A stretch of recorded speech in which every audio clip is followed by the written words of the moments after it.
All right, welcome to NFL Nexus. Today we have got to talk about something truly strange happening in Indianapolis. I mean, how can one team be on two completely different paths at the exact same time? It really sounds impossible, right? On one hand, they look like they're gearing up for a championship run. On the other, a total franchise-altering teardown. That's the core question we need to answer as we dive deep into the two profoundly conflicting futures of the Indianapolis Colts. So check this out. We've got credible reports saying the Colts are going all in.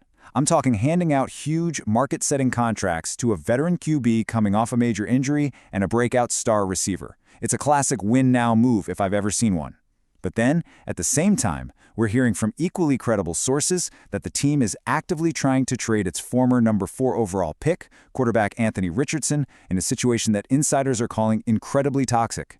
So how can a team be betting the farm on winning today while also trying to dump the young quarterback who was supposed to be there tomorrow? That's the puzzle we're going to try and solve here. Okay, so here's our game plan for breaking all this down. First, we're going to set the stage with Indy's quarterback quandary.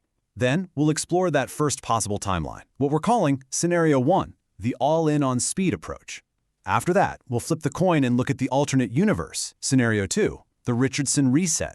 From there, we'll have to analyze the high-stakes roster that's kind of caught in the middle of all this, before finally, we look at what this all means for a franchise that is truly, and I mean truly, at a crossroads.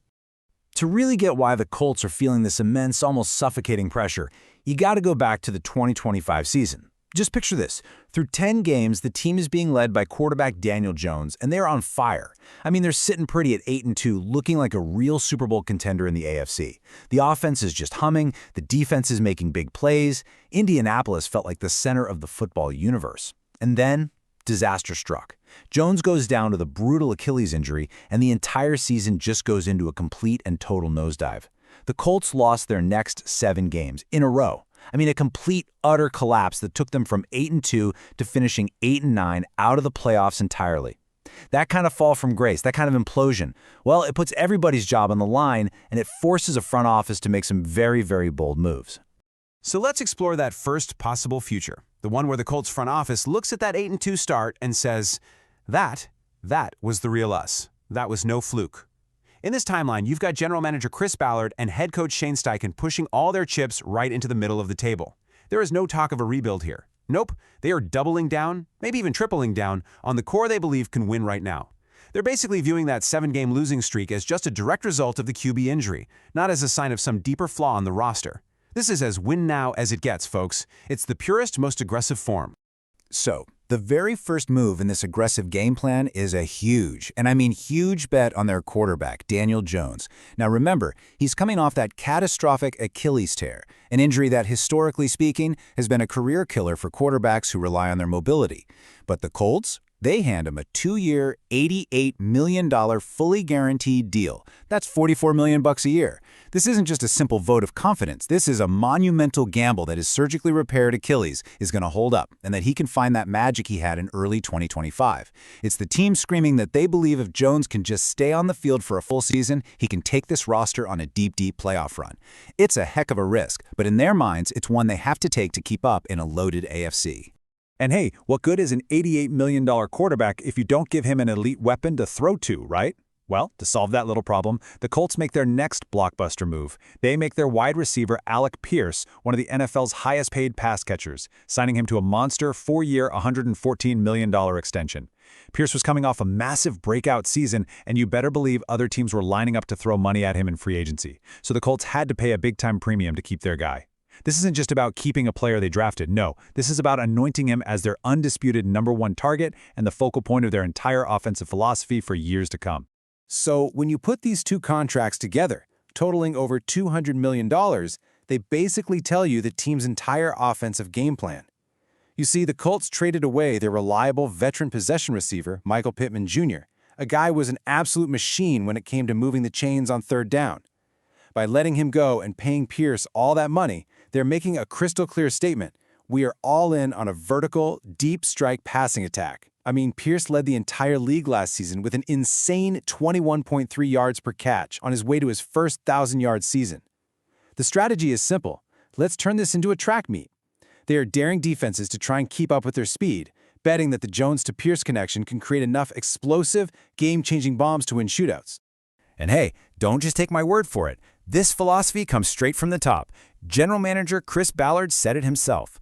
This isn't just about spending money like it's burning a hole in their pocket. It's a very calculated, high-risk vision for the franchise. You got to remember, for years, Ballard was known as a GM who was patient, who built through the draft, who almost never overspent in free agency. This is a massive shift from that. He and Coach Steichen know their jobs are on the line after that 2025 collapse. They believe the only way to contend in today's high-powered AFC is with explosive plays and a deep passing game. They are betting their entire careers on this vision, and they're backing it up with over $200 million in contracts. Okay, so that's one future. But at the exact same time all of this all-in talk is happening, there's another, completely contradictory story unfolding. And this one involves moving on from the very player who was supposed to be their franchise savior just a couple of years ago, quarterback Anthony Richardson. This isn't just a small pivot. This is a total reset button, a complete and very public admission of failure on a former top 5 pick. So, according to the reports, on February 26th, the Colts gave their former number 4 overall pick, Anthony Richardson, permission to go out and look for a trade. Now, the key word that all the insiders are pointing to here is mutually. This wasn't the team just unceremoniously kicking a player to the curb. This was a mutual agreement that, you know what, this relationship is broken and it's beyond any hope of being fixed. After just 3 pretty turbulent seasons, the experiment that was supposed to define the next decade of Colts football, the one they traded up to make, is officially over. Richardson needs a new home, and the Colts are looking to get whatever they possibly can in return. And man, the details of this breakup, they are not pretty. The sources are describing the relationship between Richardson and the organization as incredibly toxic. His 3-year tenure in Indy was, by all accounts, a total failure. It was just this frustrating cycle of a flash of brilliance, followed by crippling inconsistencies on the field, a string of injuries that just kept him sidelined, and what's vaguely being described as awful drama happening behind the scenes. But, it's not all being pinned on the player. The reports also suggest that the Colts organization has to share a big piece of the blame here, having grossly overestimated their own ability to develop such a raw but incredibly gifted prospect. I mean, they took a guy with only 13 college starts and threw him right into the fire, and it looks like both sides ended up getting severely burned. So where does he go from here? Well, the proposed destination for Richardson is Green Bay, and it's being talked about as the absolute perfect landing spot for a reclamation project like this. The thinking here is that with the Packers, Richardson could finally get the one thing he never had a chance to get in Indianapolis: time. Time to actually develop, without the crushing pressure of having to be the guy right away. He could just hit the reset button on his career, completely out of the national spotlight. He'd get the golden opportunity to sit on the bench and learn from a successful starter in Jordan Love, who, remember, went through a similar waiting period himself. And maybe most importantly, he'd be in a stable, proven, quarterback-friendly system under an offensive genius like head coach Matt LaFleur. It's the low-pressure, developmental environment he probably should have been in from day one. Now here's the thing. It doesn't matter if it's a recovering Daniel Jones or a brand new rookie quarterback taking snaps. The rest of this Colts roster has been built for one single purpose: to win, and to win right now. This is not a young team in some rebuilding phase. No, this is a roster loaded with established, expensive, Pro Bowl caliber veterans whose championship window is starting to close. And that makes this quarterback decision all the more critical and all the more dangerous. Okay, so let's take a look at this roster, because it really tells a story about that win-now identity. On offense, you've got an MVP-caliber running back in Jonathan Taylor carrying the load. You've got your brand-new number 1 deep threat in Alec Pierce, and he's complemented by the super shifty slot receiver Josh Downs. And that left side of the offensive line with Bernhard Raimann and the all-pro Quentin Nelson, it's elite. But there's some big questions on the right side of that line. Now let's flip over to the defense. The interior defensive line, the IDL, is anchored by 2 absolute studs in DeForest Buckner and Grover Stewart, but both of them are getting older and have had some injury issues lately. The edge rushers feature the exciting young star Laiatu Latu and the veteran Arden Key. But then you look at that linebacker spot, and it's a definite potential weakness. But then you get to the secondary, and wow, this is the biggest strength of the entire team. That cornerback trio of Sauce Gardner, Mooney Ward, and the veteran Kenny Moore II is arguably the best and probably the most expensive in the entire league. This roster is built to win with elite talent at key spots, but it also has some really obvious holes that could sink the whole ship. And if you look at their offseason moves, it just confirms this win-now mentality. The departures were pretty significant. Trading away the super reliable Pittman, letting a former first-round edge rusher in Kwity Paye just walk away, and losing their longtime starting right tackle Braden Smith, those are major losses. So to fill those gaps, they made these targeted, mostly budget-friendly signings on defense. They brought in linebacker Akeem Davis-Gaither to try and shore up the middle, a big body for the interior line and Derek Nottie, and they signed the veteran Arden Key to be a rotational pass rusher. These are not the moves of a team that's rebuilding and stocking up on draft picks. No, these are plug-and-play moves designed to keep a contending ship afloat for one more run. So, what does all this conflicting stuff actually mean? How can both of these realities exist in the same space at the same time? Here's the crazy part.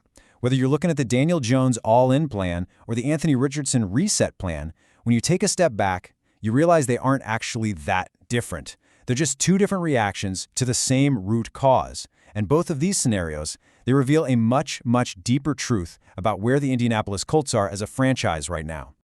And this is that deeper truth. It all boils down to one word: pressure.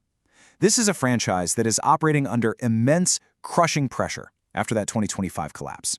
And because of that pressure, from ownership, from the fan base, they are being forced into making these massive, high-risk, high-reward bets. Just think about it for a second. Paying a quarterback $88 million right after an Achilles tear, that is a gigantic gamble. But you know what? Trading away a former number 4 overall pick for what will probably be pennies on the dollar is also a gigantic gamble on your team's future. Both paths are just loaded with risk, and the stakes are even higher because the Colts have already traded away significant future draft capital, specifically key picks in the 2026 and 2027 drafts. They have absolutely zero margin for error. None. And this really illustrates the two incredibly different outcomes for this team. There is no middle ground here. There's no "we had a pretty good season" result. If their gamble pays off, if Daniel Jones comes back to that 8-2 form and that vertical offense just clicks, they immediately jump right back into the AFC title conversation. They're contenders. But if the gamble fails, if Jones gets hurt again, or the offense just sputters, the consequences are absolutely dire. With no high draft picks to fall back on in the coming years and a roster full of aging, expensive veterans, they will be plunged into a long, dark, and very painful rebuild that could honestly set this franchise back for the better part of a decade. So this leaves us with one final, absolutely crucial question about the future in Indianapolis. We are literally watching a franchise make a generation-defining bet in real time. So when we look back on this offseason in a few years, are we going to see it as a masterstroke of calculated risks that led them to a championship? Or are we going to see it as the exact moment the franchise gambled everything and lost, kicking off the beginning of a long, dark, and very difficult rebuild? Thanks so much for watching this explainer from NFL Nexus. This is a really fascinating situation, and we definitely want to hear what you think about it. If you found this helpful, do us a huge favor and subscribe to the channel, like this explainer, and drop a comment below on which path you think the Colts will or even should take. And remember, you can help support our channel by purchasing our coloring books. They're really cool, perfect for children, grandchildren, and honestly, adults too. You can get to them through the link right in the description or by scanning the QR code that's on your screen now. Your support really does help us continue to make explainers just like this one. Thanks again for watching.